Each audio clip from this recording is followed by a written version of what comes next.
Very good morning, everybody. Very quickly, some mundane detail. If I can ask you all to please ensure that your mobile phones are off. And we're ready to kick off. When I was 12 years old, I was kicked out of a primary school screening of Charlotte's Webb by my demonic headmaster, who accused me of being a wimp for bursting into tears at the rather tragic end of the film. I mention this because the Nichol family historically has not been blessed with emotional fortitude at times such as this, and so there may well be a tear or two before the day is out. And that's entirely understandable. It's human nature to experience grief and sadness at a time like this. But I'm pretty certain that through the course of this morning, there will be laughter, there will be great memories, there'll be recollections of jokes told by somebody who was probably the worst teller of jokes I've ever heard. And yet somehow you could not stop yourself from laughing. Such was the charm of our dear friend Derek Watts, who we celebrate here today. And I use that word very, very deliberately, because I know full well that if there is anybody I've ever met who, even in a situation such as this, would have found a reason to smile and a reason to laugh, it would most certainly have been Derek. And I suspect the only thing he's probably annoyed at right now is that he can't be here with all of his friends enjoying the celebration. But his presence is most certainly here, and not just in this room. Over the course of the last week, the outpouring across social media of love and affection and adoration for somebody most people really only knew from their television screens once a week, or from once 15 years ago have bumped into him in a spa in Bolito and ended up having a 20-minute conversation. Everybody felt that Derek was their friend. And I think that is such a wonderful quality. It's that brings us all together today, and it is that which we celebrate. I have many wonderful memories of Derek. He was a great friend. He was somebody who was always on the other end of a phone, somebody always happy to hang out and do cool stuff. This is an appropriate venue in terms of my relationship with him, because some of the worst golf I've ever seen played was by Derek Watts on this very golf course. But as bad as the golf often was, so the company was always sparkling. And that's something everybody has recalled over the last week. That company, being in Derek's company, was always just fun. And of the many stories I can recall, and the one I'll kick off with before we begin our proceedings in earnest, is one that's already been mentioned by a number of people, including a beautifully touching tribute from David O'Sullivan, who was on the wrong end of probably Derek's favourite thing to do. And with apologies to his Carte Blanche colleagues here, it wasn't being on Carte Blanche. It was playing jokes on people, having fun, and being a jester. And at my wedding, Derek, who'd been spending most of the evening chased around the dance floor by the mothers of my wife's friends, Derek always insisted it was the other way round. He got hold of a bottle of tequila, and he managed to persuade a number of people that a triple tequila on the rocks would not only not make you drunk, it would actually sober you up. And believe it or not, David O'Sullivan was one of those people who believed him. The wedding was on a Saturday. At that stage, David was on 702. If you listen to his show on Monday afternoon, a talk show, it was 3 hours of music, as poor Mr. O'Sullivan was still recovering. And I remember that Derek was immensely proud of that particular achievement. So we celebrate Derek today with some wonderful memories, with some great friends, with some terrific recollections of somebody who was quite simply a national treasure. But we also celebrate the three people he adored above all others. Ty, Kirsty, Belinda, three people who absolutely adored, and three people who shared so generously a husband and a father with so many of us, not just in this room, but everybody across South Africa. It seems like Derek's got about 60 million close personal friends based on Facebook, Twitter, and Instagram over the course of the last week. It's some of the closer, dearer, and longer held ones, though, who are here today and who we will be hearing from as we pay tribute to this quite remarkable man. And we kick off, first of all, with an opening prayer from Gaynor. Gaynor is not with us today, but I will ask you to just quietly listen in as she gets us going. Thank you. Father, thank you for my beloved brother, Derek. Thank you for the extraordinary man he was and the extraordinary life he lived. Thank you for the love, the compassion, and the kindness he had for humanity and for his family. Thank you for the honor and the privilege of being his sister. Thank you for the light he brought into the darkest of situations. Thank you for his ever-ready laugh and his amazing attitude to life. But above all, thank you for the assurance that we will be together again in the kingdom to come. For Jesus said, I am the resurrection and the life. Whoever believes in me, though he die, yet shall he live. Until then, my Dex, the Lord bless you and keep you.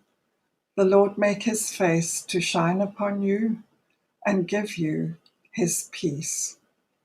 Shalom, my special little brother. In Jesus' name I pray. Amen. Amen. Thank you very much, Gaynor. Heaven is without doubt a far more entertaining place as of now, although I suspect that there might have been a few worried looks at the gates if there was a camera crew in tow. There are so many wonderful friends here today, and I'd like to introduce the first of those to share his memories and recollections of our dear friend Derek. If I can ask you please to welcome up Paul Kelly.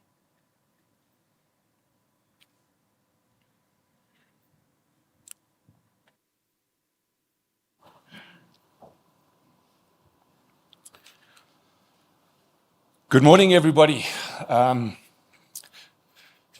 Could be quite tough getting through, but Derek and I had a saying we used to say to each other, and that was, courage, my love. And I can hear him saying that to me now.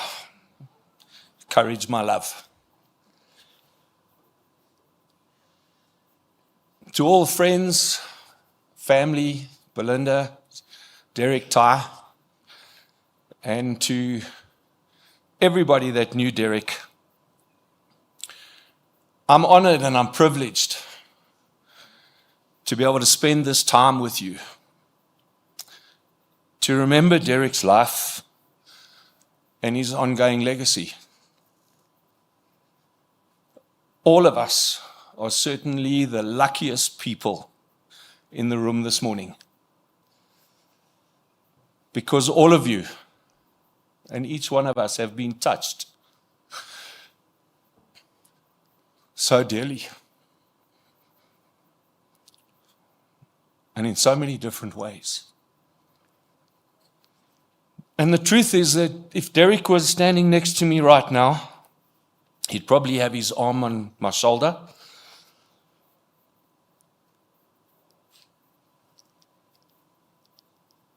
But he would also be so overwhelmed by all of you being here.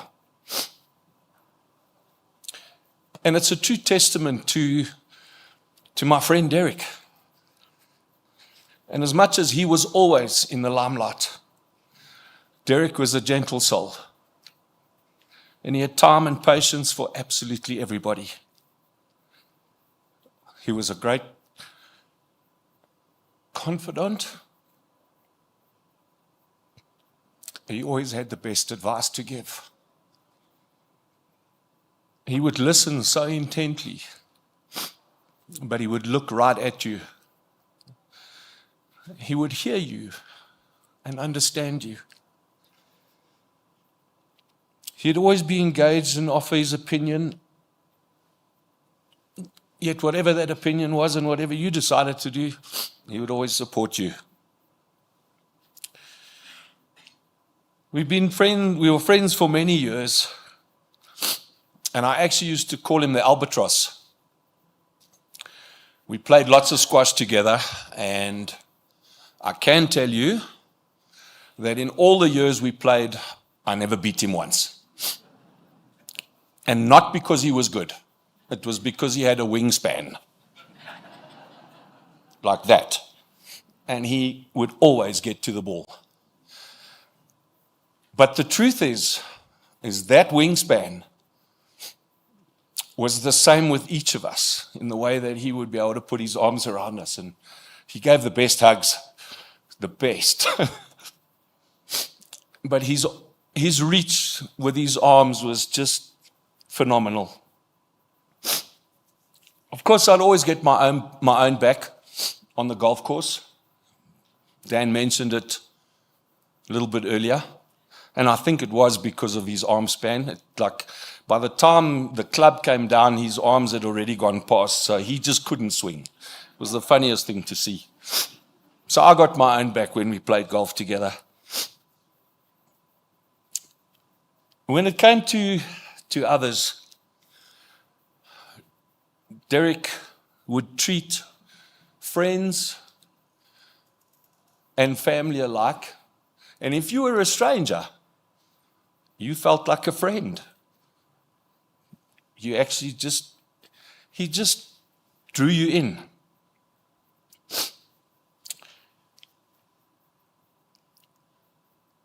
Our other friends refer to Derek and describe him as being a remarkable human being. And what I know for certain is that everyone, bar none, who knew Derek could describe him by these 10 words: respectful, honorable, sympathetic, supportive, trustworthy, compassionate, bold,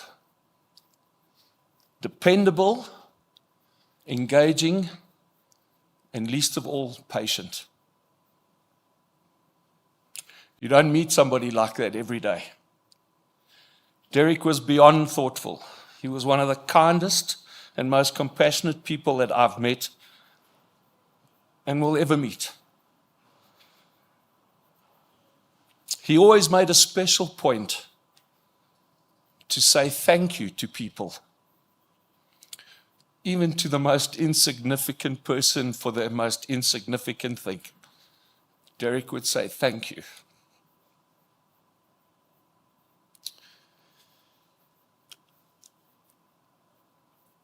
Derek was the best offbeat creation, and he liked to do things in his own special way. And the best way that I can describe his life would be, he shaped his life like a sculpture. And so many people would walk up to Derek to just have a chat to him. In fact, I must say it was like a sculpture in a park, because everything just happened so slow when you went out with Derek. The pigeons could land on him. That's how long it took to go to an event or to go, even to try and get through a dinner.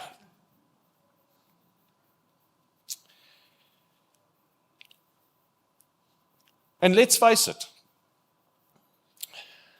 Derek was a pretty choosy guy, and he had taste when it came to picking his friends. And I must say, looking around the room today, I'm surprised that some of us even made the cut. I mean, for argument's sake, a very close friend, John Walland. John, I don't know where you are sitting, but I think your Christmas is going to be not as great this year because you're not going to be getting Derek's Pringle shirts.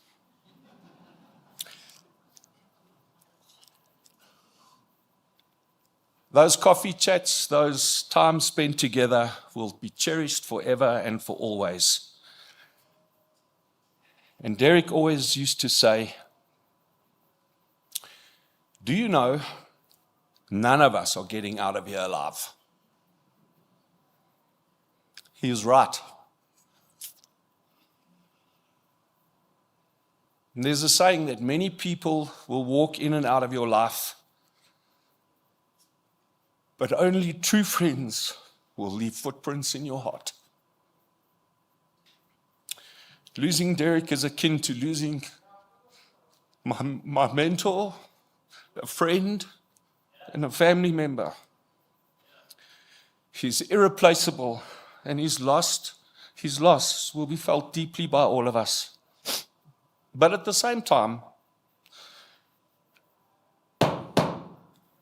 how's it, Derek?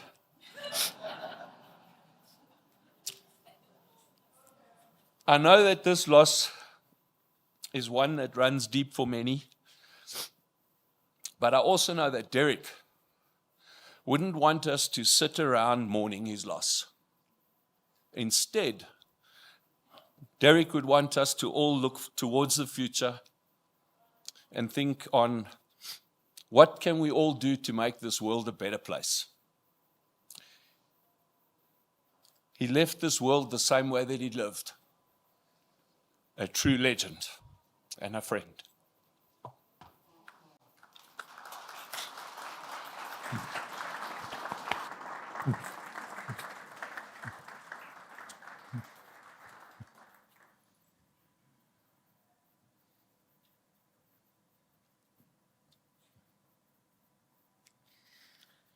Thank you very, very much, Paul. I think you captured so much what is so special to Derek, and in particular, his genuine interest in other people, which in the age of the selfie and social media is certainly not universal.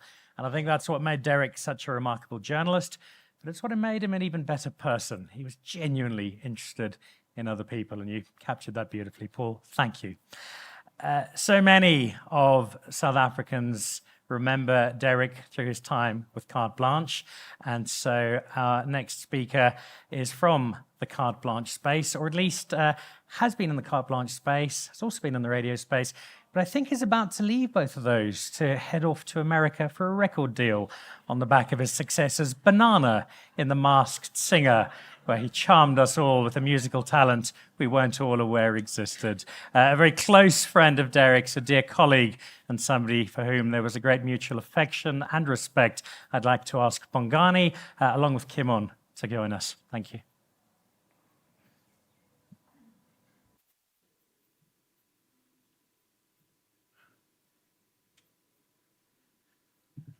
Hi, everyone. I first met Derek in 2007, and I've told the story of how he was one of the first people I ever saw on television. And it was extraordinary to me that when we worked together, I can remember doing many a piece to camera, thinking how Derek might have done it, might have said it. And yet he was somebody who wasn't afraid to learn even from us, who were younger than him, who were less experienced than he was. And he would often tell us that. And one of the things that was sort of his signature line amongst the team was that thing that if you've got sincerity, if you can fake sincerity, you've got it made. So I'm a fake singer, but I'm going to try and celebrate Derek's life in a way that I think he would appreciate. As a special touch, I'm joined by Kimon, who is, of course, a son of one of the producers of Carte Blanche, somebody who practically grew up in front of Derek. And we're going to sing You Raise Me Up, because that's what he has done to us. And so, in the words of Shakespeare, good night, sweet prince, and flights of angels sing thee to thy rest.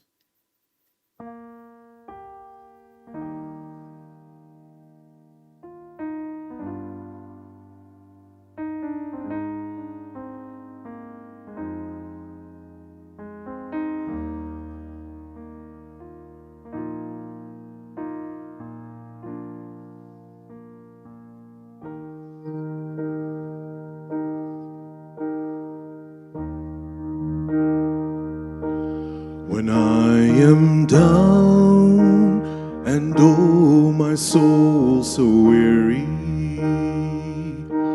when troubles come and my heart burdened be, then I am still and wait here in the silence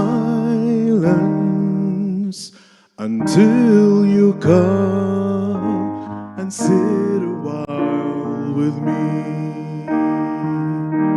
You raise me up so I can stand on mountains. You raise me up to walk on stormy seas. I am strong when I am on your shoulders.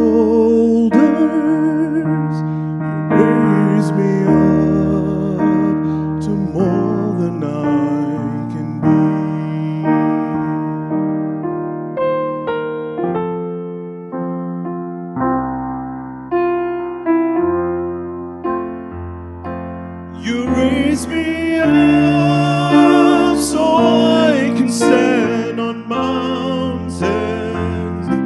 You raise me up to walk on stormy seas. I am strong when I am on your shoulders. You raise me up to more than I can be. You raise me up so I can stand on mountains. You raise me up to walk on stormy seas. I am strong when I am on your shoulders. You raise me up to more than I can be. You raise me up so I can stand on mountains. You raise me up to walk on stormy seas. I am strong when I am on your shoulders. You raise me up to more than I can be. You raise me up to more than I can be.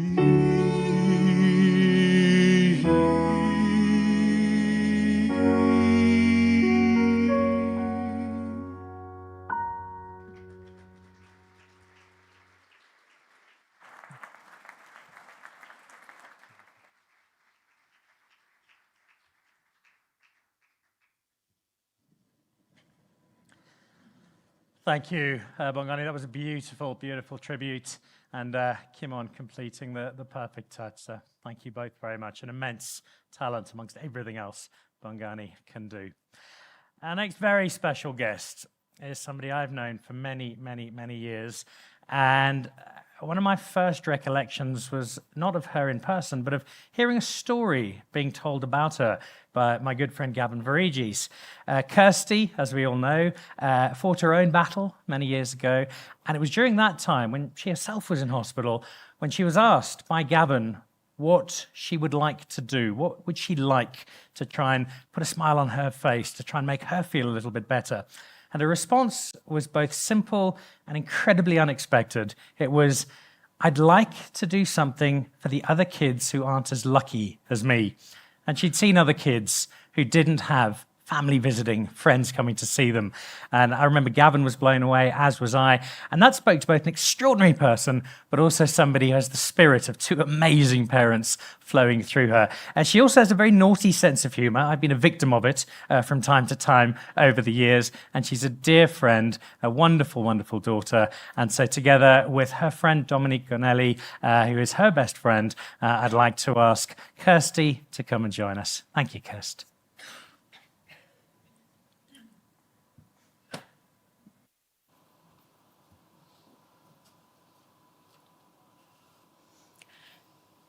What has come out of my dad's passing is the essence of how loved the man truly is.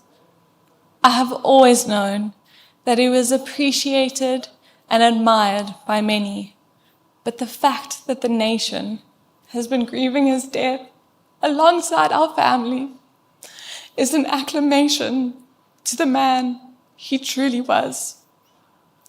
Because he was a public figure and remained genuine throughout his life, even people who hadn't met him knew that he was kind-hearted, thoughtful, and brave. However, up until quite recently, when the Castle Light advert aired, many people saw him as quite serious, which was strangely so far from reality. Not only was he overloaded by dad jokes, but he always remained so young at heart, and he had a wonderful, jovial spirit, which was just one of the innumerable reasons to why he was such a fantastic dad. As a child, he was always willing to play games with us, and we even had a secret handshake, which I'm embarrassed to say I was still doing with him as an adult. And like most parents have pet names for their children, my dad took the pet name for me a little too literally, as he called me Pooch. Yes, the name most of you would use to refer to your dog. But I was never offended by it. And I loved it because I knew that everything that my dad did came from a place of kindness. Truth be told, the nickname started as my beauty when I was born. But because I was an extremely chubby toddler and he was a very honest man, my beauty soon became my pootie, which somehow turned into Pooch. And that was it. I was his Pooch, and he was my Pupsy, and we united as Poochie and Pupsy, P and P. Whenever I was down or needed advice, my dad would always know the right words to say, and I knew that no matter what, he would never judge me and only give me love and support. From my earliest days, my dad was my rock, his strong arms, my sanctuary, and his warm smile, my safe haven. My dad had an extraordinary way of making everyone feel special. And if anybody ever came to our house, he felt that it was important that he made them feel welcome and that they had a good time. If it was the first time a friend of his was coming over for a dinner party, he would tell them that he had this amazing Danish beer that they had to try. Often they would enjoy the taste, and he would generously offer refills, up until the point that they were so confused to why they were slurring their words after only a couple of beers.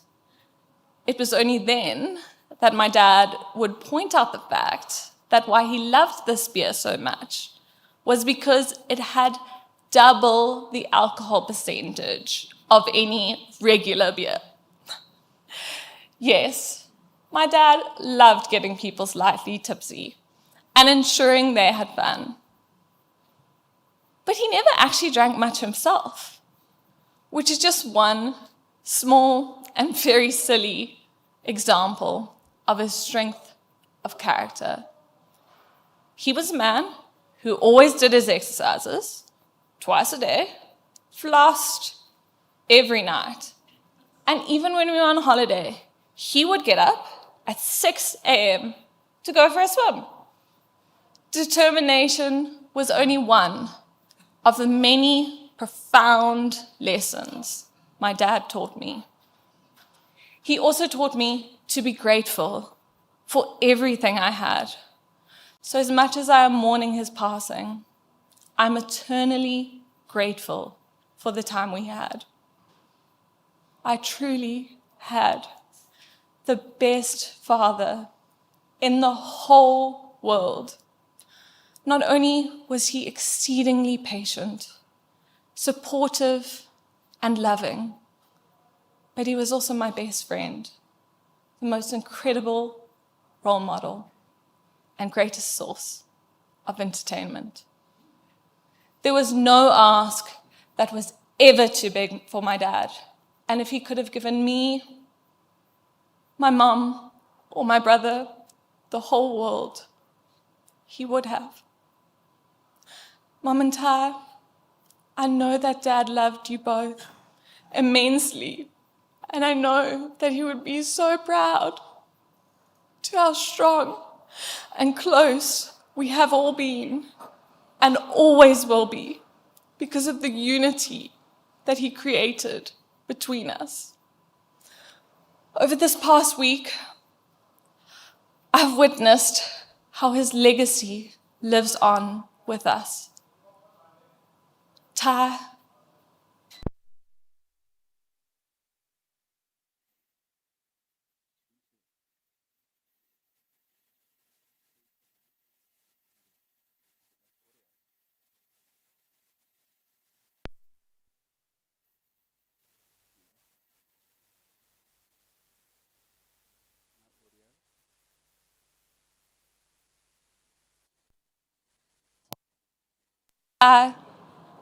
you have been so dependable and strong. And Mom, you have continued to show generosity and kindness to everyone, even in a time of grief. I have no doubt that Dad would agree with me on how incredible you both have been throughout this extraordinarily difficult time. In fact, the only thing my dad and I ever disagreed about was whichever person loved the other more. And I always wanted to spend more time with him. So even though Uber existed and I could drive, I would ask him to take me to all kinds of places. Without even blinking, he would get up from whatever he was doing and say, "Your pupsy Uber," often shortened by him to Poober, awaits. But that was my dad. He was extremely generous and selfless. He always gave to others, long before himself, and he continuously donated to so many people in need. But as many of us know, time is more valuable than money, and that is something my dad was willing to give to everyone, even complete strangers who thought it was extremely appropriate for them to pull up a chair and chat to my dad in the middle of a family lunch. My dad loved everybody. He treated every individual, no matter who they were or what position they held in life, with the same level of respect. And he never had a bad word to say about anybody. Which is why he was so great at his job. Not only did he want to help others, but he also was genuinely interested and had empathy for each and every individual. From the stories told by friends and colleagues, I know that my dad was successful in everything he did. From his days in the army, to selling the first computers, to running a squash center in KZN, and finally in all his days of journalism. However, because of the humility that ran through him, he never fully realized how great he was or how loved he was by all. The fact that today was given to us by a family friend who wanted to give my dad the best send-off possible shows us how he was able to touch the lives of many. Gavin Varicis, there you are, I was looking for you. I could never thank you enough for all that you have done for our family over the years. And the same goes to you, Tanya Harvey, who's standing out there, who committed the last week of her life to make today so very, very, very special. There are actually so many people I need to thank, but unfortunately, I don't have the time. However, I know that my dad would have wanted me to thank each and every one of you, including his fans and viewers. Dad, I hope that you are watching this so you can acknowledge what a remarkable human, we all knew that you were. There are not enough words for me to express the gratitude I have for all that you did for me, for the eternal love that I have for you. There were so many things in life I still wanted to experience with you. And I know that nobody will ever be able to make me feel as special and as loved as you did. Although for now, it is difficult to see beyond the sorrow, I can find peace in the fact that my dad lived a full life. And this is encapsulated by the words of Nelson Mandela, who once said, "What counts in life is not the mere fact that we have lived. It is what difference we have made to the lives of others that will determine the significance of the life we led." Dad, I know that you will be remembered forever because you truly made this world a better place. And it is impossible for me to say goodbye to you. So for now, all I can say is cheers for now, Papsi.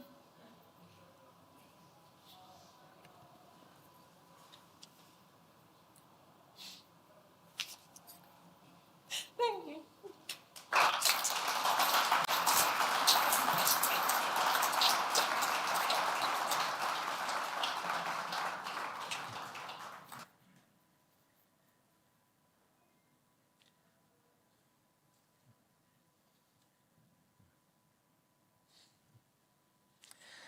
Thank you, Kirst. That was a brave and beautiful and intimate snapshot. I think we're all thinking, I wish Derek had been my dad too. It's just amazing. So thank you for sharing that and sharing it so bravely with all of us here today. Our next speaker was mentioned just a moment ago. Gavin Varicis is somebody I got to know particularly well through the Watts family. As a family, the Watts are just brilliant at connecting people and helping you to form friendships with others. And Gavin has become a good friend of mine through the Watts family. He's somebody who's known for many, many things, but in particular his generosity, and I think more generosity of spirit than anything else. And he was a particularly close friend of Derek's and a cherished, cherished friend of the family. So I'll ask him to please come up. I think he was just a year or two above Derek at school. I can't quite remember, Gavin. But please welcome up a dear, dear friend of the family's, Gavin Varicis.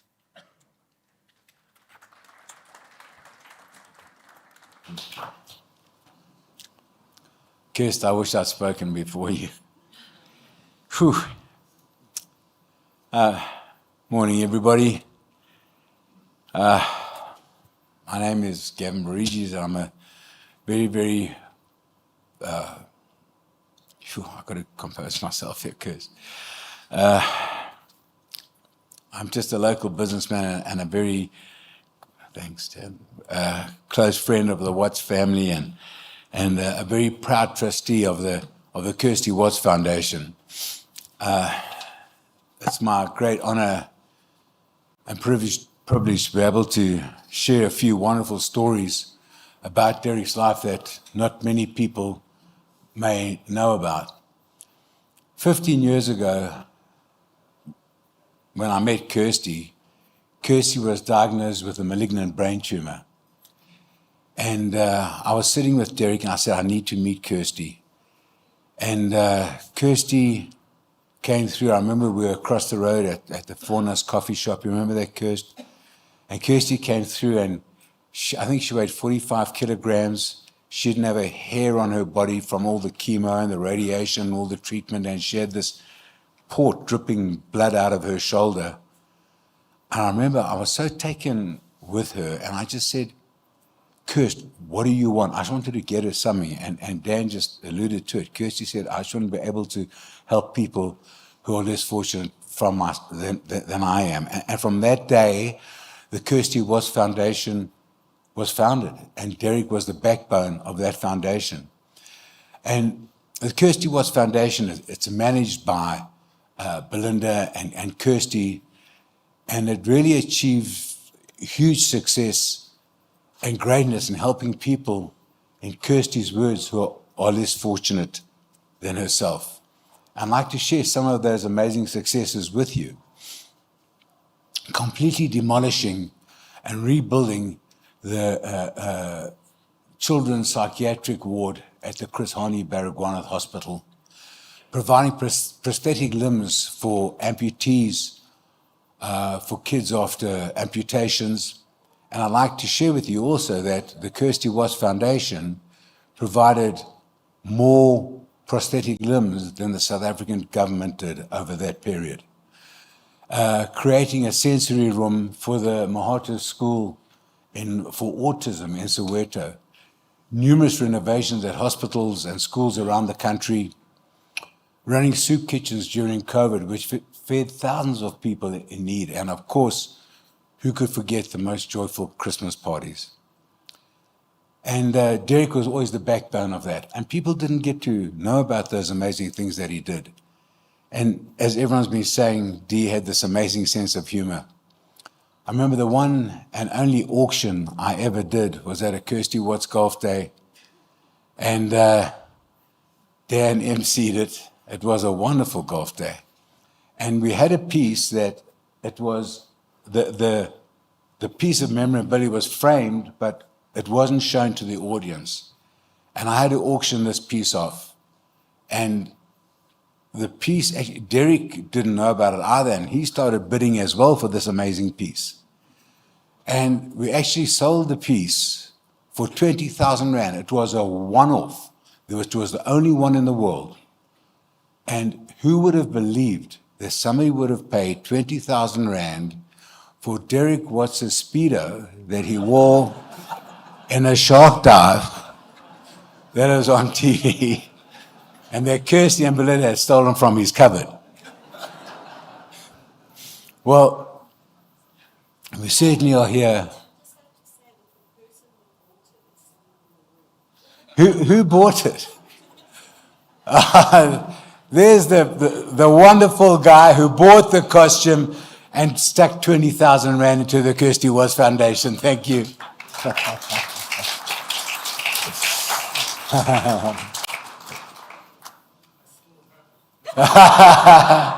Please don't tell me you're wearing it today.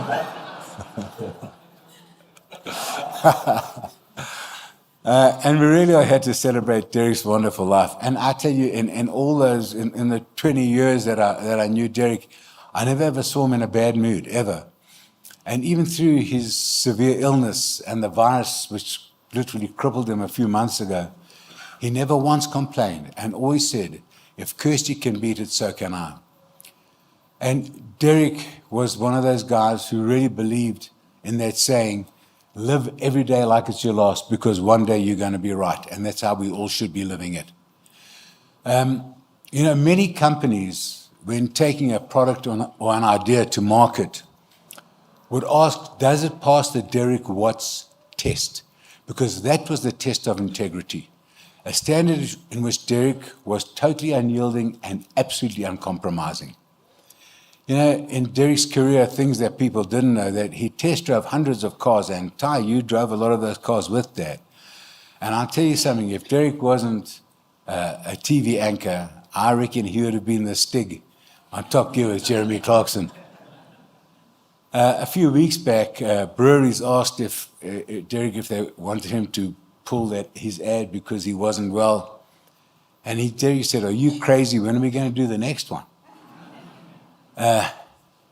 Derek gave hope to millions of South Africans through his TV profile, but through the Kirsty Watts Foundation, few people know the huge and significant role that he played with Belinda and Kirsty in really doing it on the ground. I can't tell you how privileged and proud I am to sit as a trustee on the Kirsty Watts Foundation. Thank you, guys. Belinda, Ty, Kirsty, you always had to share Dad with the world. But first and foremost, it was you guys who he absolutely adored.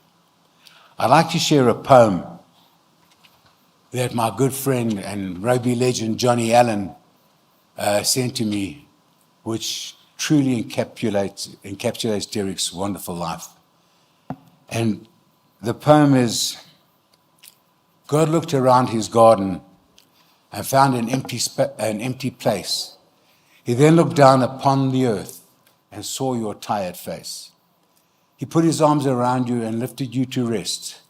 God's garden must be beautiful. He always takes the best. He knew that you were suffering. He knew you were in pain. He knew that you would never get well on earth again. He saw the road was getting rough and the hills were hard to climb. So he closed your weary eyelids and whispered, peace be thine. It broke our hearts to lose you, but you didn't go alone. For part of us went with you the day God called you home. From every South African,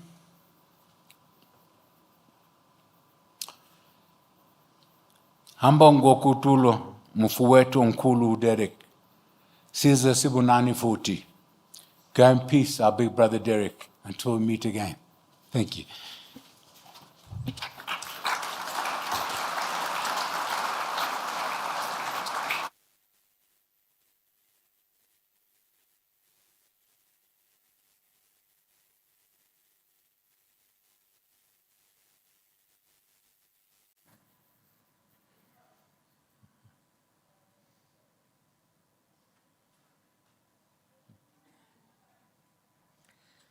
Thank you very, very much indeed, Gavin. No, just an amazing dad, an amazing friend. Just more wonderful, wonderful memories. What of Derek, though, as a sibling? I can imagine, particularly in the younger years, being on the wrong end of Derek as a naughty brother. Might have posed a challenge or two. We are not joined in person by siblings, sadly, but we do have some messages from them. And I must provide just a little bit of context before we cross to Gaynor and to Roy. The messages you're about to see were recorded a couple of years ago. So speaking very much of Derek in the present, although today I feel that's kind of appropriate, as they remember their brother and the remarkable man that he was to them. So take back a little bit of time travel a couple of years back, and here are Gaynor and Roy remembering very fondly their brother.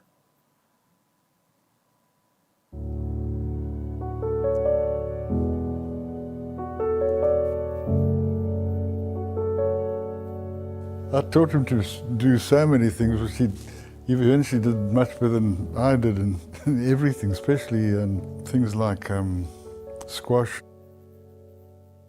He's a very humble person, and he will always take time out with people, no matter who they are, kings or paupers.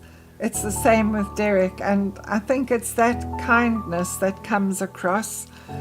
Derek and I know everything about each other because he's now looking after me after I looked after him. Derek has that inbred sense of family being of utmost importance. Yeah, do we do with the elbow? Yeah, you can shake it. That's a trick.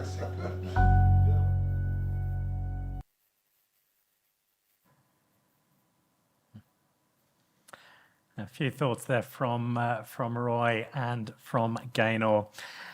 The sense of family, as has been stressed, so important to Derek, so too his work family. And for me, one of the more idiosyncratic elements of the Carte Blanche world was that there was a good cop and a bad cop. And the good cop was 6'8". And no matter who he was talking to, they somehow always felt they were talking to a friend. And then the bad cop was about that size and would terrify the living daylights out of anybody who ever saw her. And they made a wonderful, wonderful team, two very distinct approaches, but two people who so admired and respected the work that they did in their space with Carte Blanche. Sadly, she can't be with us here today. She's definitely terrorizing somebody somewhere today, but she is here with a message for her, not just colleague, but dear friend Derek, Devi, with some words. Thank you. So here's the thing, I've been trying to write this tribute for days and I found every single excuse in the book just not to buckle down and get it done, and I know why. It's because this celebration of Derek's life makes it all so real. So I'm just going to say what needs to be said. Derek was my television dad. You know, I was 15 when I first saw him on Carte Blanche, and I joined the show when I was in my late 20s, and by that stage the show was already 14 years old.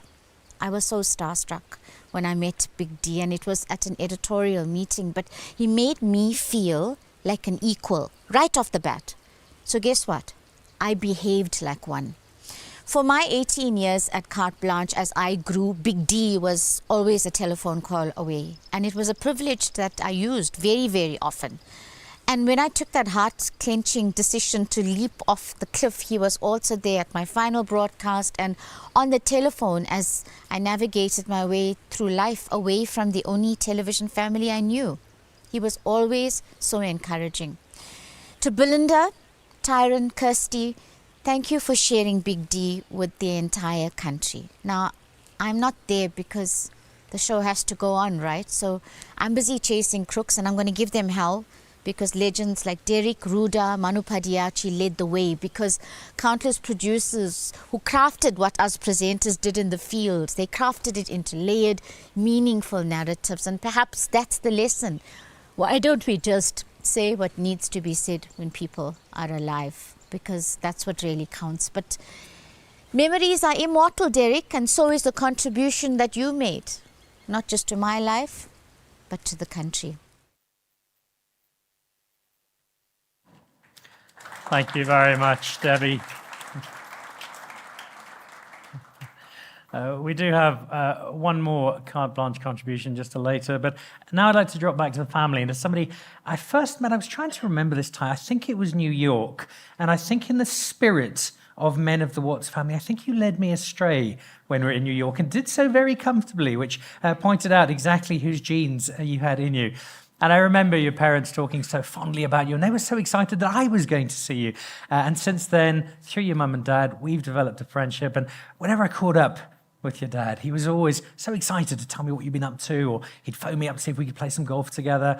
And of all the many attributes that I've got to discover in you, as a parent, there's no more important legacy than your kids. And you have the kindness and the generosity of spirit that your dad has. And I know how proud he was to be able to call you his son and to be your dad. I know you have some words which you've asked me to say on your behalf, and I do so very proudly. So these are a few words from Tyron to his dad. My dearest dad, my hero, my best friend, and constant supporter. It is impossible to put into words the pain and loss I'm feeling right now with you leaving us. You are the only role model I've ever needed. You showed me compassion, gratitude, generosity, humor, humility, grace, and unconditional love like I've never felt before. You not only inspired our family, but inspired an entire nation. I couldn't be more proud to be your son, to have seen how deeply you are loved and admired by the countless lives you touched reminds me just how lucky I am to be able to call you my father. Thank you for always being the one to stand by my side, no matter how dark or difficult things got. Dad, you're the greatest man I have ever known, and I will do everything to live a life in your magnificent legacy. Love you always, Dad. Thank you, Ty.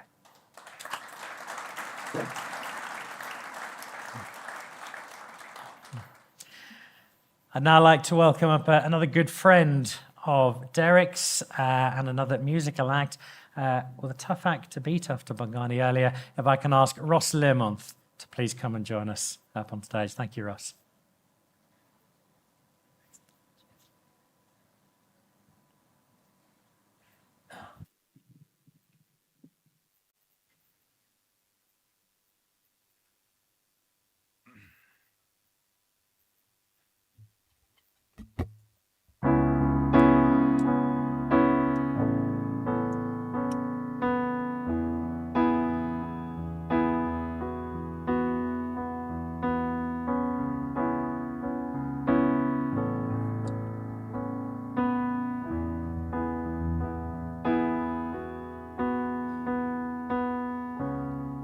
Come up to me teacher, tell you I'm sorry. You don't know how lovely you are. I had to find you, tell you I need you, tell you I set you apart. Tell me your secrets, ask me your questions. Oh, how holy you are. Running in circles, coming up tails, heads on a science apart. Nobody said it was easy. It's such a shame for us to part. Nobody said it was easy. No one ever said it would be this hard. I'm going back to the start.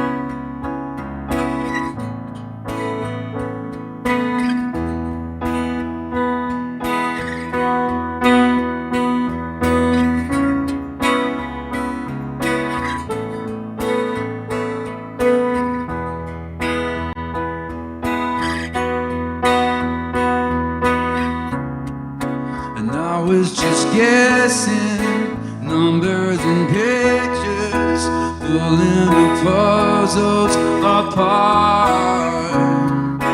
Questions of science, science in progress, could not speak as loud as my heart. So tell me you love me, come back and haunt me. Oh, when I rush to the start, running in circles, building our tails, going back as we are. Nobody said it was easy. Oh, it's such a shame for us to part. Nobody said it was easy. Nobody said it would be this hard. I'm coming back from the start.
Thank you very, very much, guys. Some timeless snapshots of a proud son and an even prouder father. I must point out that was a very specifically chosen song from Ty, and I don't think there could have been a more apt one. And I think, Ty, your dad would have probably said to Ross right then, "Oh, geesh, I love the parlour tones." I think I'd probably... So, Ross, thank you very, very much indeed.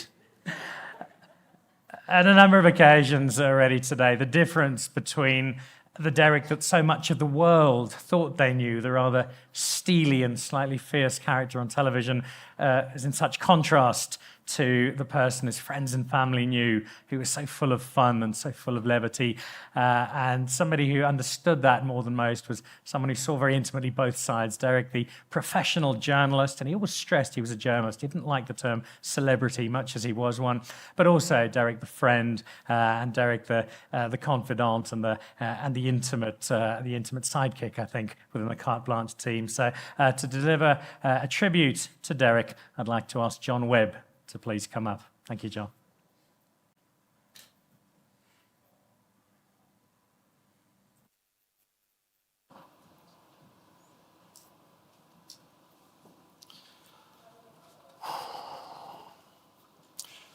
Thank you, Dan. It was Charlotte's Web for you. I'm afraid that I cried in the final of MasterChef, so the signs are not good.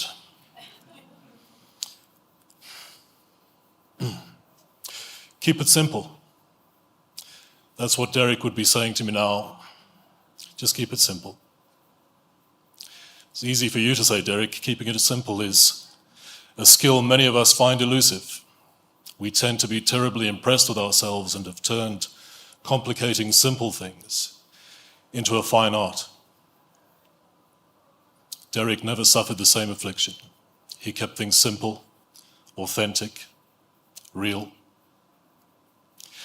In the thousands of messages, memories, and reflections that followed his passing, it struck me that Derek's most profound impact is that everyone, even those who only met him fleetingly, and some who never met him at all, understood who he was, understood what Derek represented. Even in television, notoriously superficial at times, he was never anything more or anything less than Derek. And people loved him for that.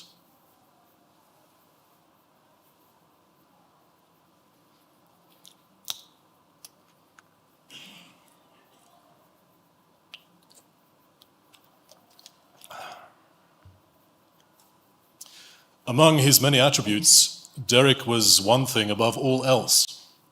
He was so very, very tall. He smiled often, joked a lot, took enormous interest in other people's lives and their stories.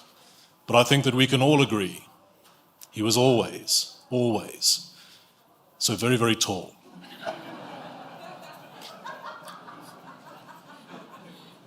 Surely that's the reason he once got a smile and a few words from Queen Elizabeth in London while he was on a story. I've often wondered about that moment of how things looked from the Queen's point of view. As she turned, she would have seen a slender, tanned, and smiling South African towering above the scowling British hacks from the BBC and the Daily Mail. Maybe there was an instant connection through their shared love of Scotland, the Queen through her beloved Balmoral Castle, Derek through his beloved Pringle shirts.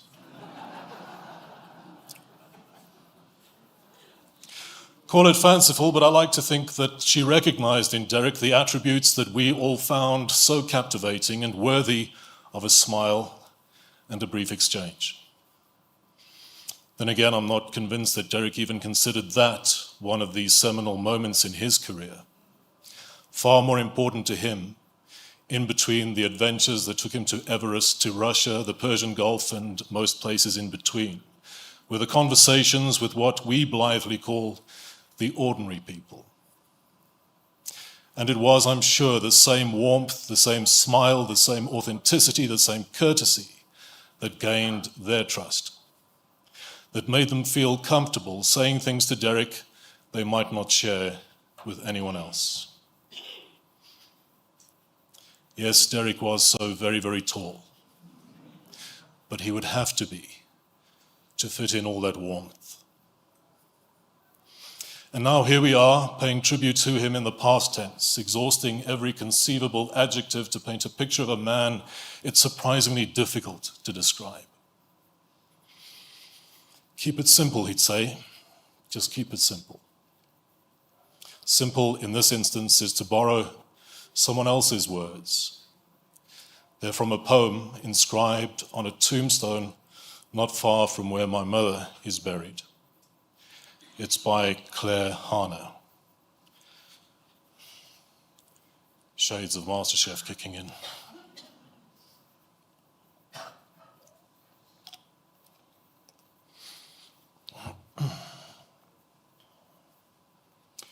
Do not stand by my grave and weep. I am not there. I do not sleep. I am the thousand winds that blow. I am the diamond glints in snow. I am the sunlight on ripened grain.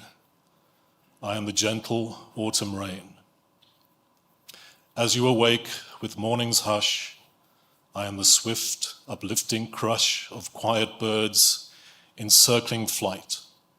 I am the day transcending night. Do not stand by my grave and cry. I am not there. I did not die. My deepest condolences to Belinda, Kirsty, and Tyrone. Your husband, your father, was a remarkable, remarkable man. Thank you.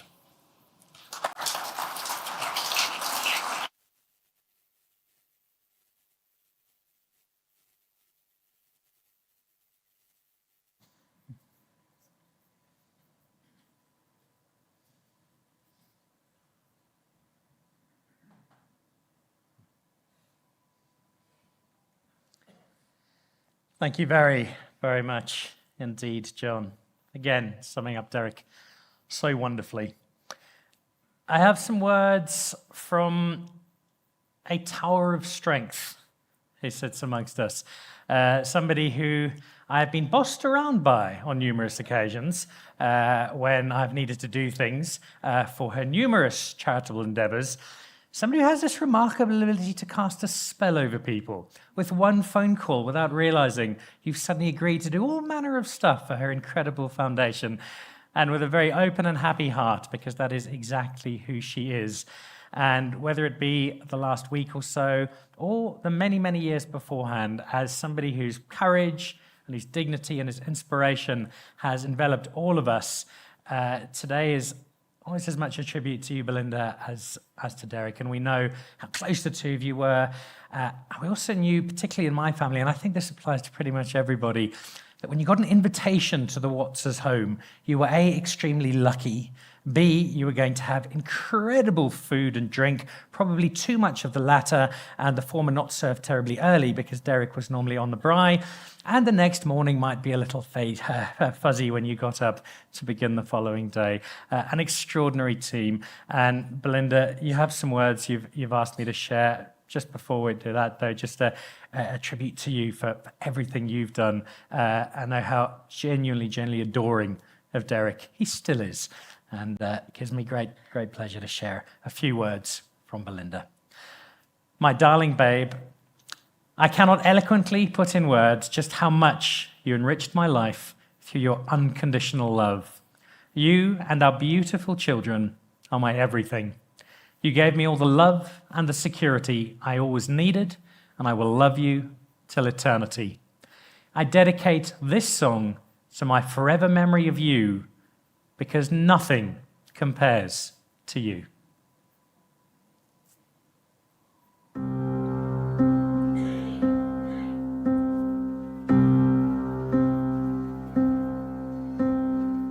I don't know how we got here. I don't know if there's a reason. I let you into my life. Now I gotta let you leave it. Even if it's hard, even if it's for the best. I know that in 20 years from now I still think of you and say, no one else will ever compare to you. And I will never forget you.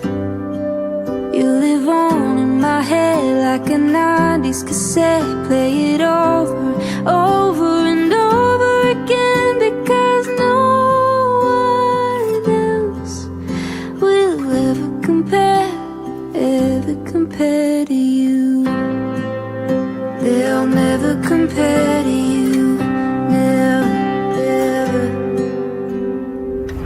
I'll hold your hand one last time, memorizing the feeling.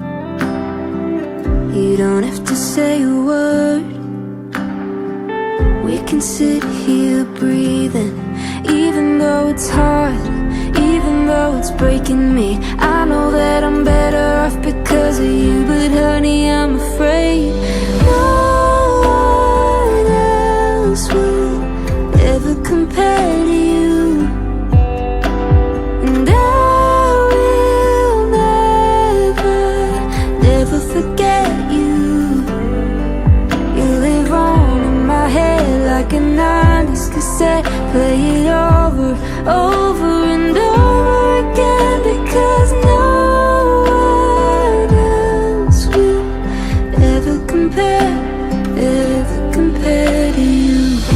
Ever, they'll never compare to you. Ever, they'll never compare to you.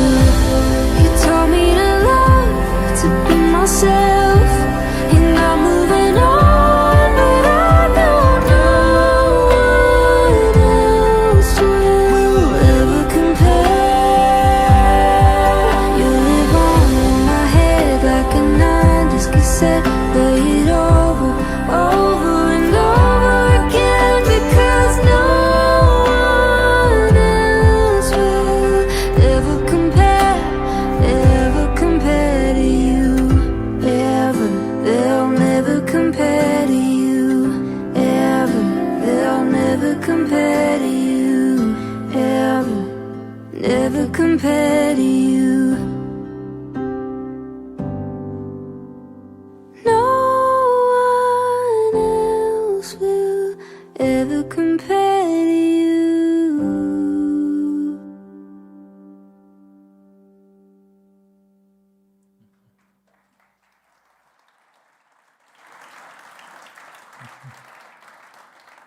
He was indeed an incomparable man, but one with an incomparable wife, mother, and best friend. Belinda, thank you. Just before we wrap up our celebration of Derek, a few words of thanks from another dear friend of the family, someone I know has been a great source of strength over the last week. I'd like to welcome up, as we come towards the end of today, Alan Ford. Alan, thank you.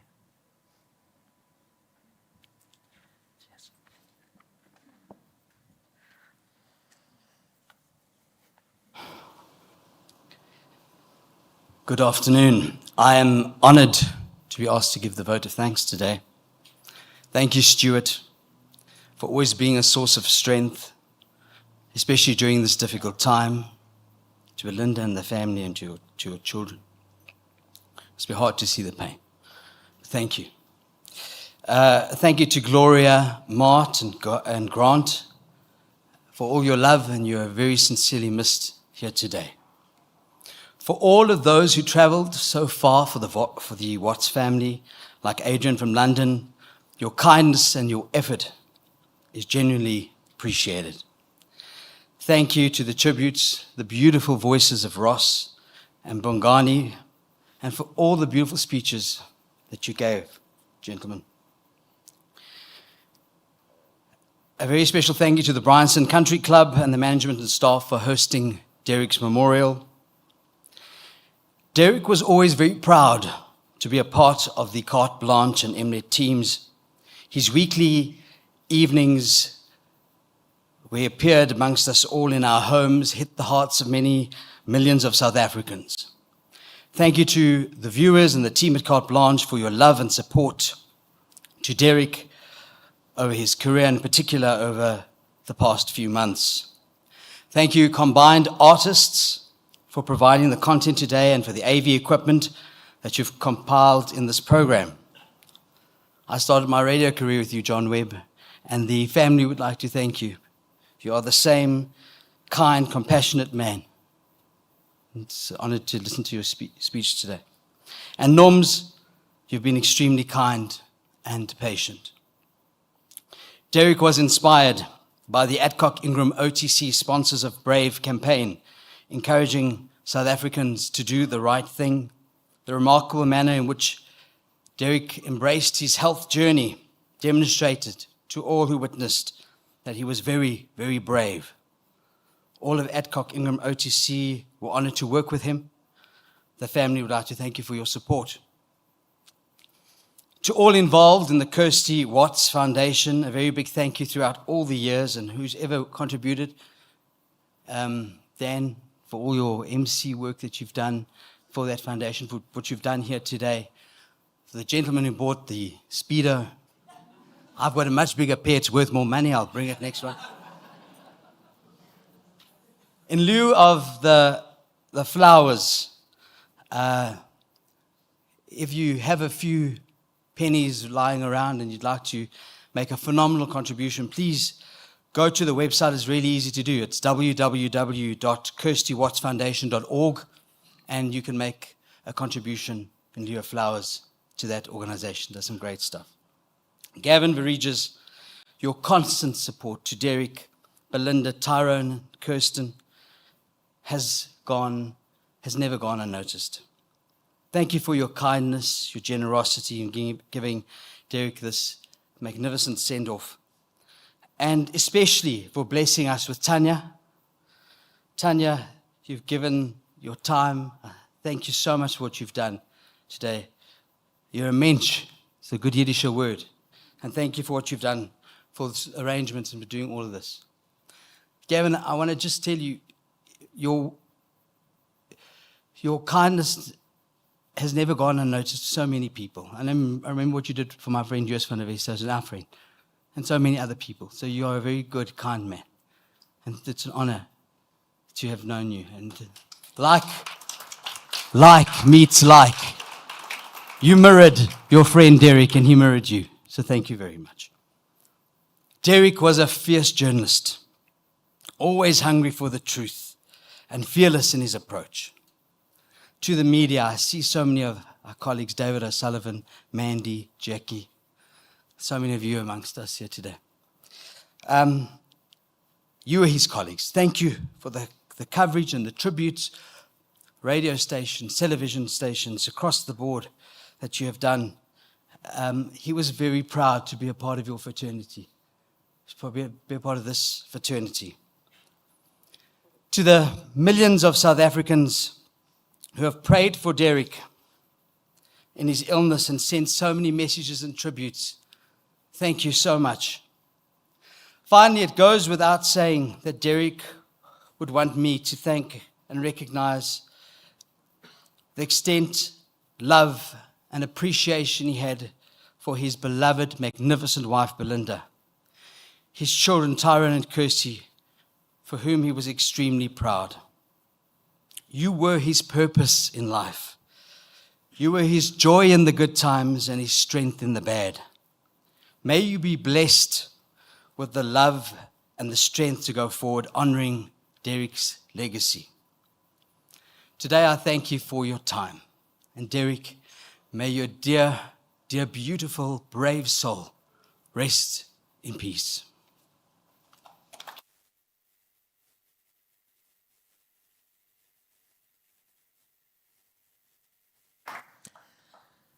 Thank you very much indeed, Alan. I can almost hear a voice in my ear from Derek saying it's definitely time for a drink. And there is a sense of celebration today. And so the family would like you, if you are able to please stay on, to join us outside for something to eat, to raise a glass, be it of 12% strength Danish beer or triple tequila, and pay tribute to our wonderful friend. And I leave you in farewell, echoing Kirsty a little earlier, Derek's catchphrase of cheers for now. The for now part always suggested it was only a temporary farewell, but we'd be seeing him again soon. There might be a little more finality perhaps today, but Derek's strength of legacy, his incredible group of friends, and his quite wonderful family means this is a memory that's not going anywhere soon, and a person who is not ever going to be forgotten. Thank you again so much for being with us today, for supporting today. Please do stay and join us.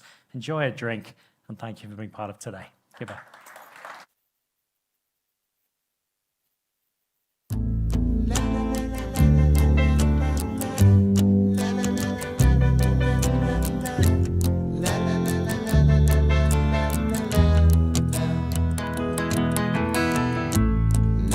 I've lost everything to you.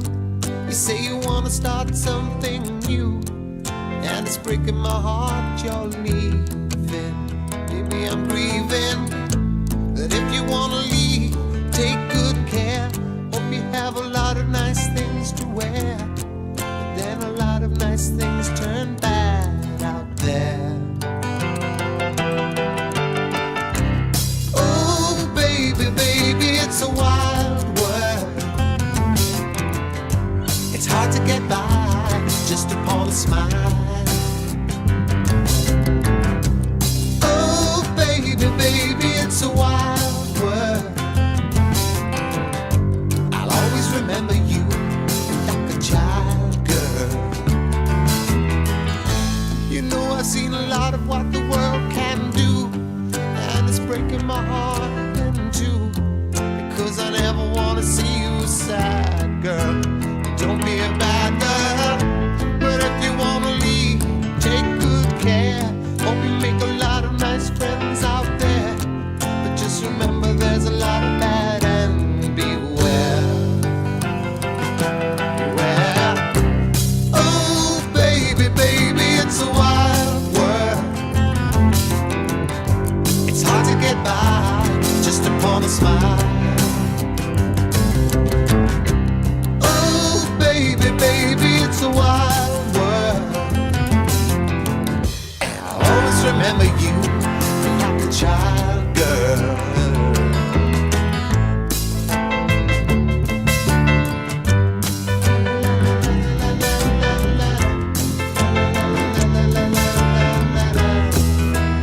Baby, I love you, but if you wanna leave, take good care. Hope you make a lot of nice friends out there, but just remember there's a lot of bad, and beware. Oh baby, baby, it's a wild world.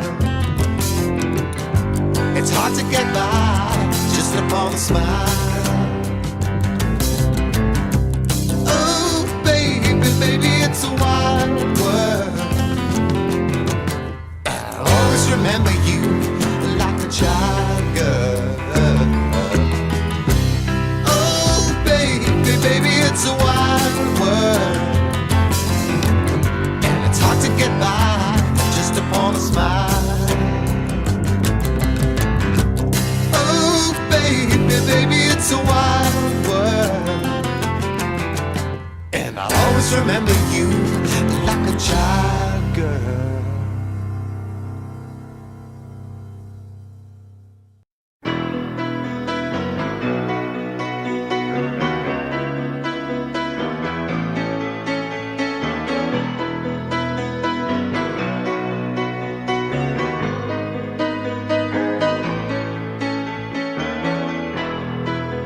Just a small town girl living in a lonely world. She took the midnight train going anywhere. Just a city boy, born and raised in South Detroit. He took the midnight train going anywhere.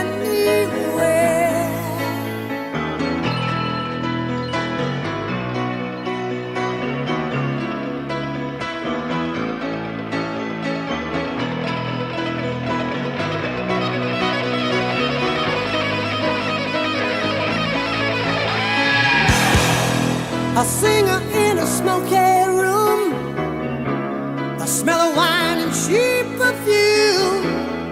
For a smile they can share the night. It goes on and on and on and on.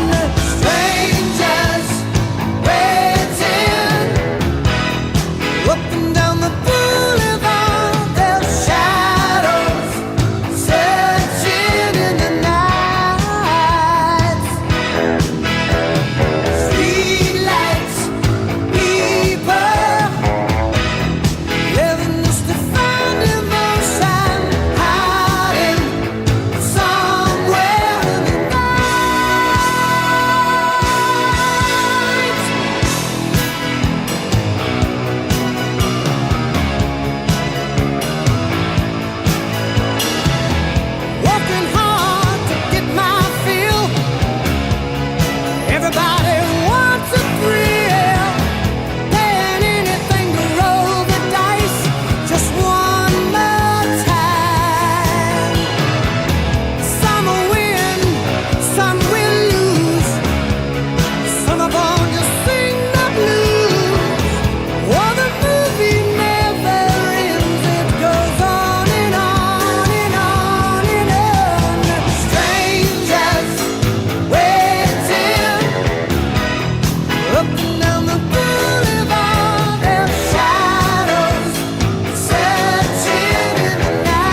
drums echoing tonight, and she hears only whispers of some quiet conversation.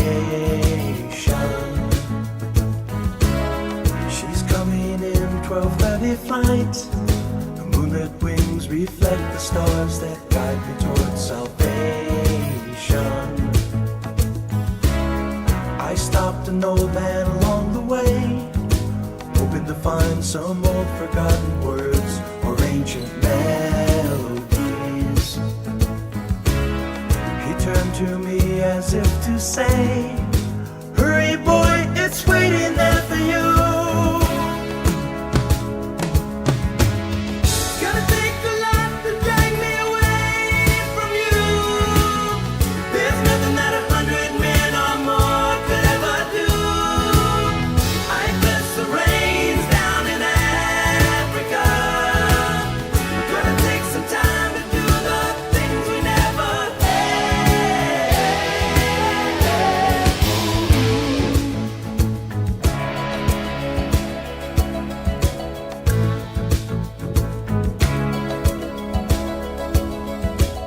The wild dogs cry out in the night as they grow restless, longing for some solitary company.